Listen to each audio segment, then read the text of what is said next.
สบายดีไอ้น้องทุกคนเด้อเนาะ พอดีว่าอาณามี750มาใหม่เนาะแล้วก็910เนาะ สิมาแนะนำนิดนึงเนาะนี่เนาะให้เบิ่งหุบหางภายนอกก่อนเนาะให้เนาะออมคางก่อนนี่เนาะเสียบหากระลงแซมแล้วเนาะ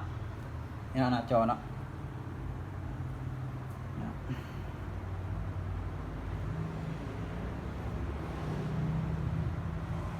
910ตัวเนาะเดี๋ยวสิมาลอง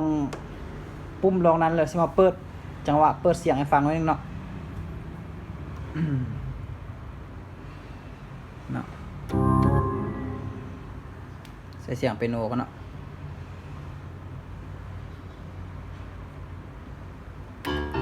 โอเคเนาะ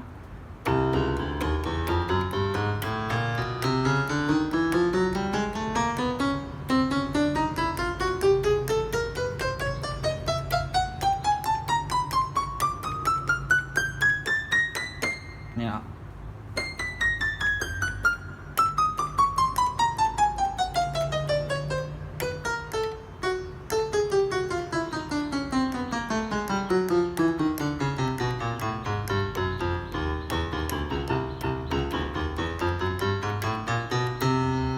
เนาะ เดี๋ยวสิมาลองอันดาเข้าจังหวะให้เบิ่งจักเพลงเนาะ มาฟังเสียงกันเนาะว่าอย่างม่วนบ่จะได้เนาะ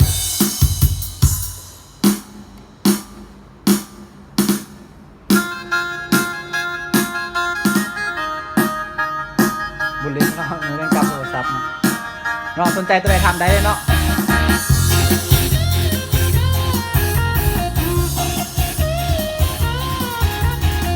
แถมขาตั้งเนาะ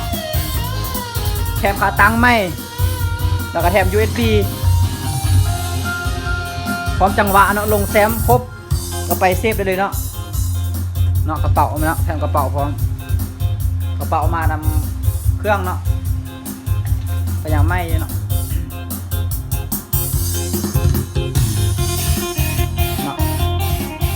แล้วก็แถม USB เนาะ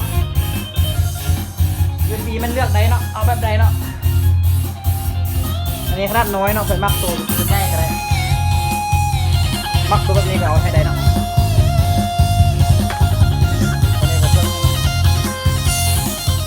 แถมทุกรุ่นเนาะ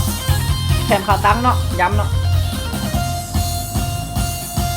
โอเคใครสนใจตัวใดทักมาได้ด้วยเนาะตามเบอร์020เนาะ52815 415เนาะทางโทรและแอปเนาะขอบใจ